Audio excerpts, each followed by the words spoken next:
I gotta find we got a different intro video. All right, cool. 3, 2, 1. It's Heat Bulls Play-In Tournament, Part 3. That's as many parts as The Godfather. Both seasons are on the line. We'll tell you what to expect next on the special crossover episode.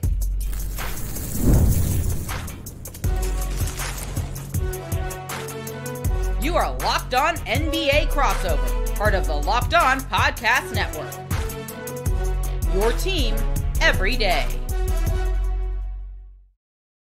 All right, welcome to a Locked On Heat, Locked On Bulls crossover episode. Whether you're tuning in on YouTube or your favorite podcast app, thanks for making us your first listen every day. From Locked On Heat, I'm Wes Goldberg here with my co-host David Ramil. Joining us from Locked On Bulls, we've got Haize and Pat, the designer, for daily content on the Heat or the Bulls. Click that subscribe button on YouTube. Make sure you're following us on your podcast app. Also, your favorite podcast now is a newsletter introducing the Locked On Daily Newsletter. One stop for ultimate team and league coverage delivered right to your inbox. Sign up for free now at LockedOnDaily.com. That's LockedOnDaily.com to start your day with the all-new free Locked On newsletter. Have a great show for you today. It's a crossover between Locked On Heat and Locked On Bulls ahead of tonight's big play-in game. The winner plays on Friday for a chance to advance to the playoffs as the 8th seed. The loser goes home and starts their offseason. So there's obviously a lot at stake. These teams have met before. Like I said in the cold open, fellas, 3 straight years that these teams have played in the play. Should start calling it the Heat Bulls Memorial Play-In Tournament. Like, we own this thing. But at this point, before we jump into some of the matchups, a quick injury update for both sides. For the Heat, Nikola Jovic, Pelle Larsson, and Kevin Love are all listed as questionable. Those guys have not played in a while. I'm not sure they're going to play in this game, but they're listed as questionable. The rest of the Heat's roster is expected to be available. Haize, do you have the latest injury update from Chicago? Yes, I do. Josh Giddey has a wrist injury, but he will play in tomorrow's game. Dalen Terry is questionable with a calf injury. Lonzo Ball and Trey Jones are both out with a wrist and foot injury. Lonzo Ball is out? I know, right? Who would have thought it? It's crazy. What is this, last year?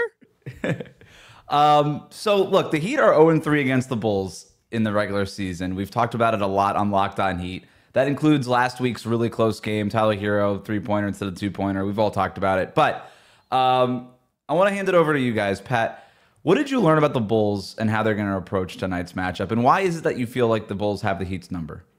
Listen, I actually think that this is going to be a game that the Bulls approach differently than what we've seen in the past. I think Josh Giddey plays a big difference in all of this. In 3 games this season, he's averaged 26, 10, and 10 versus the Miami Heat. I think that he can be an X factor, whether Coby White is playing well or not. And listen, I think that's kind of the conversation, why I feel a little bit more confident coming into this season than last season. The Bulls played one of the worst halves of basketball that I've seen the Bulls play all season. That's including a Zach LaVine Bulls team that played some pretty horrible halves. Again, I say one of. I remember that Pistons game.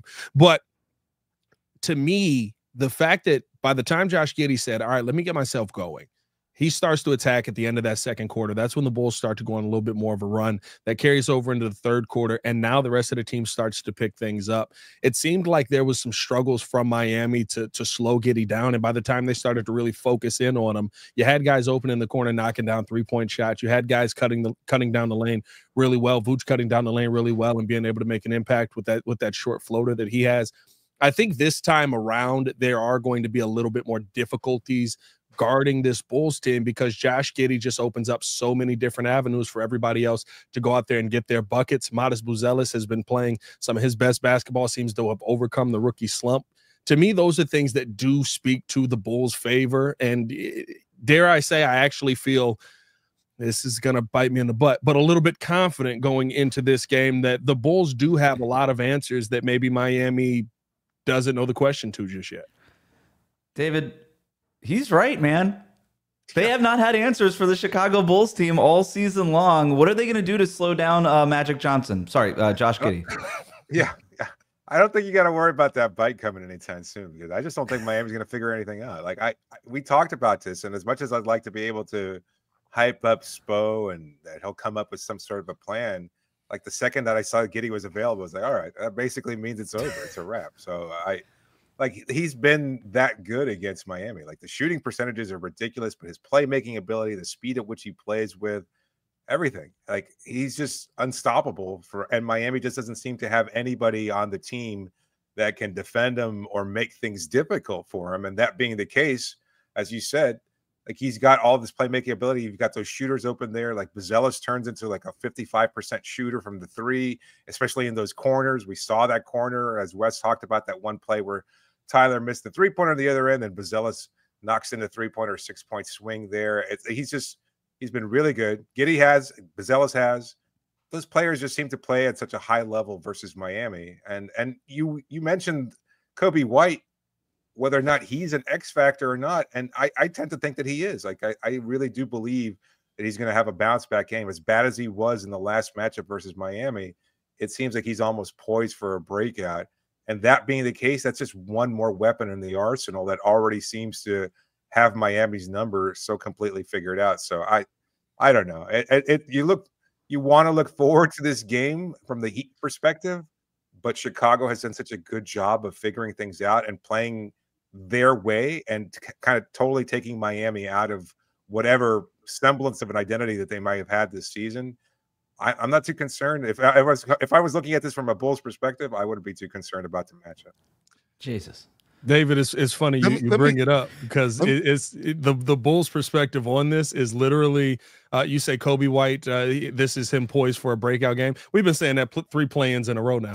Well, you know what I mean? Like that is kind of where we're at. All right. I hear you. Even in the 2022-23 season, where we also went into the play-in matchup against the Miami Heat, 3-0 against them. In the regular season, we beat them by an average of almost 14 points, average throughout 3 games, and we still got our butts kicked in the play-in tournament. So Max Strus ain't on the roster no more. He's in Cleveland. I love that you start with Max Strus and not Jimmy Butler there. That's great. But also when it comes down to it as well, like Coby is an X factor in this game. And against the Miami Heat this season, he's shooting 20% from 3. And while he's averaging 20 points, he's shooting like 39% from the field. So Giddey's great and Giddey's amazing. Giddey's been very, very consistent. But we know that the inconsistencies of Coby White have always been one of those things that has bit the Bulls at times before. So I'm not going to this game as confident as Pat. I do trust that the team is going to play well. Giddey's been great. Giddey's accounted for about 35% of the Bulls' total offense when you factor in points scored and points generated off assists since the middle of February. That's how good Josh Giddey has been. But Coby's been inconsistent shooting from 3. Modest has been inconsistent at times, and he's going to either have Bam or somebody else on him that's going to cause him to be a little bit inconsistent there. He's going to have to really learn how to figure it out. So while I do think the Bulls have played the Miami Heat as well as you can, we've also seen this story before. Yeah, the personnel is a little bit different, but I'm not going to use regular season success to feel overly confident about it because we know one thing about this Bulls team, even with this, inconsistencies are still there at times. They've just been a little bit less here over the stretch since the All-Star break. Haize, let me ask you something because the Heat have not seen a Bulls team and beaten them this year, and the pace has really given Miami problems this season. But the Bulls are given they're second in pace in the league. It's not just against the team that plays with the 4th slowest pace in the league. They usually have a pace advantage. When the Bulls do lose, what's I can't believe I'm talking about them like they're the Celtics. But when the Bulls do lose, like what is it why do they lose? We usually generally lose because teams are able to stop Coby and Josh Giddey from penetrating. They both average, I think, about 16 to 18 drives per game each. Yeah. And if you stop them from being able to get into the paint and create or score off penetration or get to the free throw line, it really stops up the whole Chicago Bulls offense. So that's the key to really stopping the Bulls there. David, the more I think about it, we floated this idea on Locked On Heat. It feels like they've got it. I know Spoelstra wants to stick with his starting lineup with Herro and Burks in the backcourt. It would not shock me if there was a one-off, hey, let's sub Davion Mitchell into that starting lineup for Alec Burks probably and have him because you need somebody at that point of attack, and they just didn't have it last game. I mean, Mitchell certainly, brought the defense off the bench, but what are you saving it for? Like, it's not time to, it's time to change your rotations completely. Like, you're not saving anything. You're not kind of hiding anything. At this point in time, I think Mitchell needs to be able to play his defense. I mean, you could see Haywood Highsmith getting some extended minutes to it. I mean, it boils down really to Andrew Wiggins and his capacity to switch off from either guarding Giddey or being able to pick up Buzelis and make things a little bit more difficult. The Coby White matchup is an interesting one there because that kind of leaves I think Buzelis, I mean, as much as you point to the drives to basket, I think Buzelis and that 3-point ability there, and especially his ability to kind of get open from those corners, given Giddey's playmaking, those are the two things that look most dangerous to me. You guys know the team best. And that kind of leaves Herro on White. And so that's not exactly a matchup that favors Miami either. So I wouldn't be surprised to see Erik Spoelstra change the lineup pretty dramatically.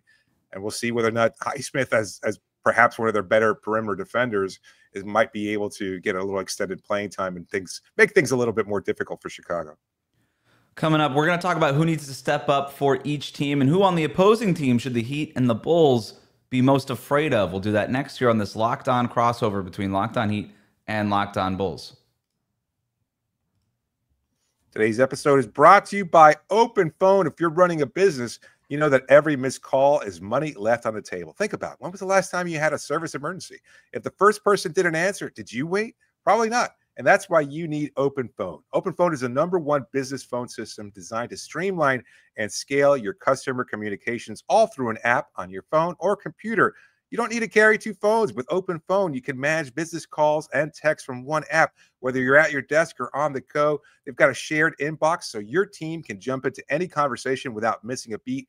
And their AI call transcripts and summaries save you time on follow-ups and ensure that you never lose track of customer interaction. Open Phone is offering listeners 20% off your first 6 months at openphone.com/LockedOnNBA. That's OPENPHONE.com/LockedOnNBA. And if you're switching from another service, Open Phone will even port your existing numbers over at no extra charge. Open Phone, no missed calls, no missed customers. Today's episode is also brought to you by Amazon Fire. Did you know that your Fire TV is also an Xbox? You can turn any TV into your gaming and entertainment hub with Fire TV Stick 4K devices. No console required. Just grab your paired controller, subscribe, or sign in to Xbox Game Pass Ultimate with EA Play included, and you're ready to play. You can dive into hundreds of premium titles from EA Sports College Football 25 to Call of Duty Black Ops 6 and Avowed as early as you stream your favorite shows. It's gaming made simple, and it's all on your Fire TV. With 4K streaming, you can watch more than 1.5 million movies and TV episodes from your favorite subscribed services like Netflix, Prime Video, Disney Plus, Max, and more. You can play high-quality Xbox games at a fraction of the cost of a console. If you already have a console, a Fire TV Stick 4K device is more affordable and easier to travel with, and allowing you to take your or your kids' games wherever you plug in. Listen, it makes things so much easier. This is the deal for you. If you haven't tried it already, make sure you head over to Amazon.com/Fire TV Locked On to get started. Xbox Game Pass Ultimate subscription and compatible controller required. Available on select devices, including Fire TV Stick 4K 2nd generation, Fire TV Stick 4K Max 1st and 2nd generation, and Fire TV Cube 3rd generation. We'll be right back. Welcome back to a Locked On Heat, Locked On Bulls crossover episode for Heat and Bulls content 5 days a week. Subscribe to both shows on YouTube and subscribe on your favorite podcast app. Let's take a look at some of these individual players and matchups in this game. When you look at this matchup, Pat, who needs to step up for the Bulls to win this game? Listen, it has to be Coby White. That's Haize mentioned it. He is kind of the X factor. The stigma on Coby has been his inconsistencies. I think this is probably the most important play-in series that Coby White has been in, because there is, in my mind, if you show up in this game, if you win this game, show up in probably playing Atlanta. In the Atlanta matchup, we've got a theme going in the play-in here. That means money in Coby White's pocket. That means belief that, hey, you are a playoff threat. That means belief that this duo together works. And so I think Coby White, to win this game, Josh Giddey can do a lot. Modest Buzelis can step up, and there's going to be ancillary pieces there. But there's no surefire piece that puts the game away than Coby White. You saw that in the fourth quarter when nobody could get things going, and Coby finally got it going in the last matchup. Just getting himself going with some tough floaters, getting to the bucket. He kind of turned into a jump shooter most of the game, and that's not Coby White's game. To me, Coby White is best when he's driving to the basket, when he's getting to the free throw line. Miami's going to be very aggressive in this game, like they always are in the play-in. The whistle's probably going to be a heck of a lot looser, so Coby's going to have to fight through some tough defenses. But if he can find his way to the free throw line, and if he can get some of those tough layups at the bucket, you mentioned it, David, the matchup between him and probably Tyler Herro is going to be one where he has the advantage, especially with the quick first step. You got to take advantage of that, and if he shows up with how Giddey has been playing consistently versus the Heat this season, I think the Bulls have this one in the bag. Haize, do you agree? I agree. Yes, we need Coby White to be good, but I think, Coby even putting up 20 points, even on bad shooting, is still we've still been able to win games. Surprisingly enough, I'm picking Kevin Herter here. In games where Kevin Herter hits 3 or 4 3-pointers, we're undefeated. We have 2 losses in those games. And Kevin Herter in wins, he shoots 48% from the field and almost 40% as well from 3. So we need Kevin Herter. Kevin Herter is one of the best and purest 3-point shooters we have on the team. Coby White can get hot from 3. Kevin Herter is a 3-point shooter. And I think when you look at creating off drives like Giddey and Coby do, you're going to need somebody to stretch the floor, especially with the Miami Heat going to a zone defense. It's either going to be Modest, it's either going to be Kevin Herter. Right now, I'm going to put it on Kevin just because he's the veteran. So I think Kevin Herter and his output is hugely important for the Bulls in this game against the Heat. So Chicago will start Giddey as long as he's healthy and he's available, and that's what the injury report says. Giddey, White, Herter, Buzelis, Vucevic, right? Yep. I think Miami will try to hide Tyler Herro on Herter, but Herter's going to move off ball. He's going to do some stuff, and now Herro's going to have to chase him around a little bit. But if they do end up starting Davion Mitchell and then they have Andrew Wiggins, I think those guys are probably the primary assignments on Giddey and Coby White in whatever order. And then you've got Bam on Vucevic, and then Ware on Buzelis, or maybe they put. I mean, in the last matchup they put Ware on Vucevic, and they had Bam out guarding on the perimeter, so they could go that way too, but it didn't really work all that well. So I do wonder if Miami if Erik Spoelstra will flip the matchups a little bit in this game. I suspect he probably will, just because it clearly did not work last week. David, who do you bench? Like we're talking through this. Do you bench Ware? No, I think you bench Burks. Yeah, no, I'm just saying, like, in terms of those matchups, like, I mean, you just break it down there. Like, I wouldn't want Bam out on Buzelis, and I wouldn't want Ware on Vucevic. Oh, I see. I think one of the two. I mean, obviously the answer is Ware. As much as a matchup advantage as he might create, like, I think it might be something to consider benching him. Like, it just doesn't work in terms of being. I would put Highsmith out there just for his ability to kind of stick with Buzelis and be a lot more switchable. Otherwise, you've got this one player out there who's not really capable of making that transition as easily. And I mean, the Ware versus Vucevic matchup, I think it tends to favor Chicago too. So aside from benching Burks, or making that kind of change there, that's a no-brainer. But I think you might have to go one level deeper in terms of making a serious change to that starting lineup. That's interesting. Yeah, to your point, David. I mean, like, that's what Billy did in the last game on the offensive end. He tried to, as much as he could, to get that matchup with Ware on Vooch and try to get those screens. Early on, it was Vooch on Bam, and Bam was being Bam, and he was making sure that Vooch was not getting those easy floaters. Khalil Ware didn't defend those nearly as well. All right. So Erik Spoelstra at practice today, I'm going to read you a quote, because I think the big question is, if you're Miami, how do you slow the game down? Or do you try to keep up with Chicago's pace and just play that style better? Spo said, we don't want to play a prevent offense or a prevent type game. We want to attack this game. You can dance with the fire, but you've got to be smart with it. That's a new Spoism, David. We don't want to play at just a snail's pace to slow them down. They'll still score and find a way to score, end quote. So, David, we asked the question earlier this week on Locked On Heat, like, how is it going to be? Do we try to just slow the game down and play the game to those kind of terms, or do we just try to play with Chicago and play in the open floor? And it sounds like Spo is saying, no, we're going to try to beat the Bulls at their own game. And I think, to your point, maybe that is hinting at some more dramatic lineup changes. I don't think it will, personally. Spo has been pretty comfortable with the Ware Bam matchup regardless of the match. But then again, nothing's been at stake like it has been in this game. So maybe he could just do a one-game sort of swap. It just, it goes against everything that Spo's always done and said, like, in terms of any matchup, even against a superior or inferior opponent in the playoffs or anything like that. It's always about creating your own, establishing your identity first, playing your game, and then forcing your opponent to adjust. So if I had to guess, I'm going to guess that he's probably going to stick with the same old crap he usually rolls out there and hope for the best and see whether or not they can contend with Chicago in their pace. But and they might make some changes. Have you guys seen that team? To find a way to score is not easy. So, I mean, playing at Chicago's pace doesn't speak to something that Miami is capable of doing at a proficient level, even in a playing situation. So I think they'll probably try to drag the game through the mud, slow things down, make things a little bit more difficult. And that might still lead to that kind of change in the lineup just because they'll have another plus defender out there. And Highsmith, that would be my guess, to see whether or not he can kind of make things a little bit more difficult. And then you generate points where you can and see what happens. And maybe you'll find a way to win a 103 to 102 matchup against Chicago. When I think about who needs to step up for Miami, I go right to Tyler Herro. The one thing that Herro is going to see the entire game is drop defense. He's going to see it. Even when Chicago goes to zone, it's essentially sort of the same thing. They operate it sort of the same way. They're going to, if you can get Herro in a pick and roll with whoever Vucevic's guy is in the moment, Herro saw a ton of drop defense last week. And if he just goes like, I don't know, if he shoots 60% against that drop and goes off for 30-something points, I mean, it's a playing game. Like, that could swing it. That could be it in this game, and it could just be as simple as that. I want to talk about fear factors really quick before we go to the break here. One guy who scares you the most on the other team.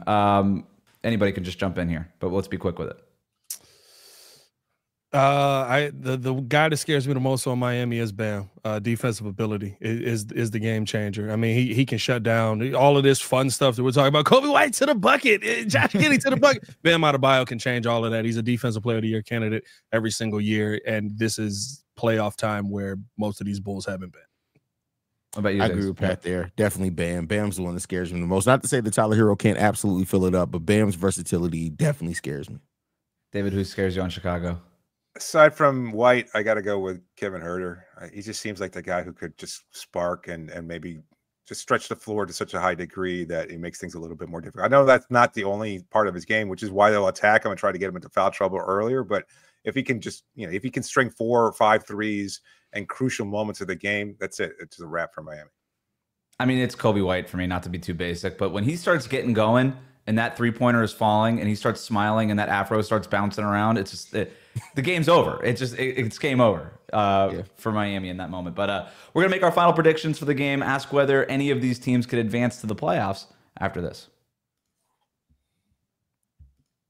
Today's episode is brought to you by Skims. When I found out Skims was making underwear for men, well, I was intrigued. I've heard so much about their quality from friends and family, so I had to give it a try. And let me tell you, it lives up to the hype. You've always had some issues with underwear, right? Whether it's fit or comfort, or just finding the right style. Well, Skims will change all that. Their men's line offers something for everyone, from boxer briefs to classic briefs, all designed with a perfect balance of comfort and style. I tried the Skims boxer brief, and I'm hooked. Let me tell you, they're perfect for an active lifestyle. They move with you. They never lose their shape, and they stay in place all day. Whether you're working out or just running errands, they're the most comfortable and reliable underwear that you'll ever own. Plus, the lightweight material feels amazing, almost like you're wearing nothing at all. So shop Skims Men at skims.com/LockedOnNBA at Skims stores, and let them we sent you. After you place your order, select podcast in the survey and select our show, either Locked On Heat or Locked On Bulls, in the drop-down menu that follows. Make sure to go to skims.com/LockedOnNBA. We'll be right back. Welcome back to a crossover episode of Locked On Heat and Locked On Bulls. The playoff race is heating up. The Heat and the Bulls, their season is winding down. Can either of them secure a playoff spot? Stay in the know with the Locked On podcast newsletter and get a chance to win one of these amazing prizes by subscribing. A $2,500 Best Buy gift card to upgrade your Sports Cave setup, a $300 Game Time gift card, or a $200 Fanatics gift card. Sign up between April 7th and April 30th, 2025 to be entered. The Locked On podcast newsletter delivers real-time updates, expert analysis, and playoff insights tailored for you. Subscribe now for free at LockedOnDaily.com. All right, before we get to our predictions, the Heat and the Bulls, they have to win this game, and then they have to win another game on Friday night in order to advance to the playoffs. You get the 8th seed, and then you get the honor of playing the Cleveland Cavaliers. But can the Bulls, do we feel like the Bulls can advance to the playoffs? Is winning 2 games on the road possible for the Chicago Bulls team? And then what would that look like in a potential first-round matchup? Well, we're hosting the first game, so the first game's at home. So it'll just be one game on the road. It depends if that second game is against the Atlanta Hawks. Absolutely, I'm a little bit more afraid of the Orlando Magic and their defense and the fact that they're back looking like the team I thought they were going to be at the beginning of the season that they fell off from. I'm confident coming into this Miami game. It's going to be a fun game, and we always play Atlanta close. So it just so happens to be the same two teams we always face off against the play-in, but. I think the Bulls do have a chance to get into the playoffs this year. You're muted, Pat. Oh, my bad. I hate that happen. Haize, how long ago did I say the Bulls going to the playoffs? February 18th, I think it was. We watched the game. I want to say was it coming off of the Miami game? Yeah, I think it was. I think it was coming off of the Miami game, and I sat down. I looked. No, it was coming off Orlando. And I looked in the camera. I was like, the Bulls are going to the playoffs, y'all. Buckle up. This is going to be another season of, you tankers being mad that we're not tanking and trying to bottom out. Listen, the Bulls have a competitive mindset, and they finally have a team that has a cohesiveness with the style of play that seems to actually fit together. Vooch is actually fitting in with this new group better than he ever did with Zach LaVine and DeMar DeRozan. There's more ball movement. I think the biggest thing that the Bulls have right now that I would say is an advantage, oddly enough, talking about this Heat game and talking about not so much Atlanta, but kind of the Heat is, I would say the Bulls are the best defensive team of the three of these teams in the play-in here because there's just a new commitment to actually closing out, to actually trying to play the defense the way that Billy Donovan is telling them to play it so often with the Zach LaVine, DeMar DeRozan Bulls. They just left guys wide open in the corner. Y'all know this. Tyler Herro cooking us, Max Strus cooking us, whoever it is, just standing in the corner wide open, knocking down threes. This is a different Bulls team, and because of that, I do think that they find their way through Miami. I think Atlanta is I don't even know if they're trying. You know what I mean? They're an interesting team in the play-in in themselves. And I think, Cleveland in 5, as Shannon Sharp would say. David, what do you think about the Heat here? They have to win back-to-back games on the road because that's how the play-in works. Can they do it? Yeah, I guess mathematically it's possible. We talk about this. I just look, the season has been so difficult to predict, and there have been so many ups and downs in terms of they came into camp and you thought there was going to be higher expectations, and it seemed like everything was copacetic with the Jimmy Butler situation, and of course that didn't last very long. And then you've got the tension and the drama and the kind of dark cloud permeating through everything and hanging over everyone's head, and then that's finally alleviated, and you think, oh, you know what, they make a smart trade. You get a good proven player in Andrew Wiggins. You get some nice complementary pieces in Davion Mitchell and Kyle Anderson. Hell, this could work. Well, it doesn't.